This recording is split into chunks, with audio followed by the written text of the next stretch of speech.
Halos magkanda o gaga ang mga pump attendant sa mga nagkukumahog ng mga sakyang nakapila. Makahabol lang bago ang muling mega oil price hike. Ang naturang gasolinahan, kilalang mas mababa ang presyo ng langis kung ikukumpara sa iba. Ikatlong linggo na ngayon ng pagsipa ng presyo ng langis, kaya butas na umano ang bulsa ng ilang tricycle driver sa Naga City. Dismayado rin ang mga ito lalo't hindi pinayagan ng Pangulo ang taas pasahe sa ilang pampublikong sasakyan. Masakit sir, grabe na mahal naman kaya ang gasolina, ang dilin siya kang tarong lambang driver video sa driver sa Balat Karayan is gaya talaga ang epekto kang paglangang gasolina.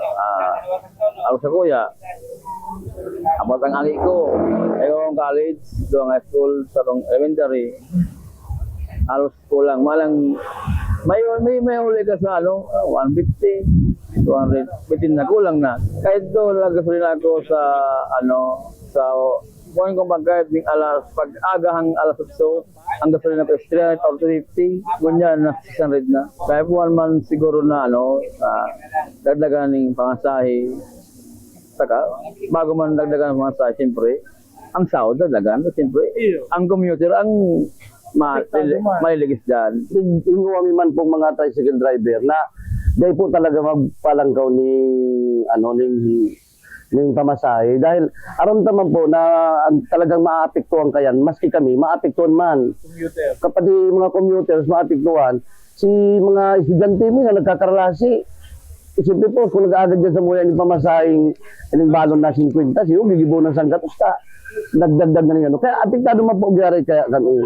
Kaya talagang po na maintain lang muna. Maliban dito, dumidiskarte na rin umano ang mga driver para mas makatipid sa gasolina, kagaya ng hindi pag-iikot sa lungsod para maghanap ng pasahero, kaya sila pumipila. Naabutan din namin nag-aayos ng mga requirements sa mga driver para sa subsidiya na kahit paano makakatulong umano sa kanila.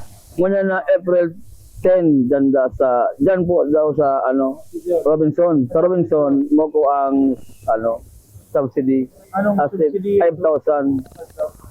Tapos may naraman ako na sabi na may dadagdag ang fitting okay. Kung tutusan kulang yan.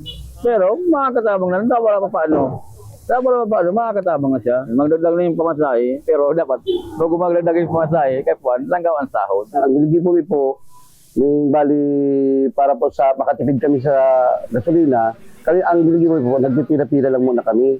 Tangarin ko baga sa po, hindi pong sa muya pong namamatian na pagtiyo sa pagkayod.